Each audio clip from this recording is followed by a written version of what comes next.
concern that she has as well is that she's applying to returnship program, but because she's located in Connecticut, it's very hard to get these jobs outside of state. Well, I have moved across Canada in multiple locations. Don't be so attached to the location that you first arrived in when you are an immigrant. There's lots of opportunities all throughout, and a lot of them are remote, but working in hybrid can add a lot of value as well. So take that opportunity to move. I'm sure it will be fine. And it's also very hard to get a job without experience. So how do you do that as a new grad, even though you were an honor student?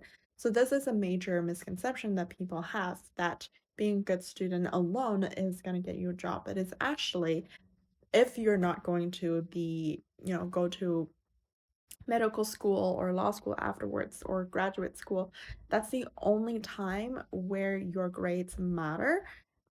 But if you're going straight into the workforce, what matters more is your internship. So as long as you have some passing grade, you can prove that you have the skills if you have worked in the field. So for this person, it might be a little bit harder since she hasn't had as much experience, but she does have internship experience, and I'm going to assume hackathon experience. These are all valid experiences, and you can always break into the industry by sharing the experience you've had in these hackathons because a lot of them are very transferable and it's the way you communicate it. So practice talking about how you analyze data and how you made an impact for whatever projects you're in. It's also very good to work for startups as well. They hire a lot. So expand your search. I'm sure out there there's someone who really values your skills. So for this person, what I recommend is that continue applying, continue networking. Don't focus too much on building more technical skills because you need enough already.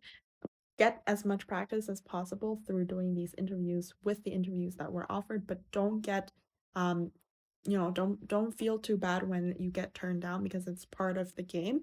And persistent is really key. Keep doing that until you build your network.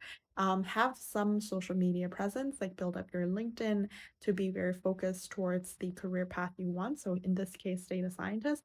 Make everything about your LinkedIn that says that you are an amazing data scientist and send it and try to connect with as many people as possible.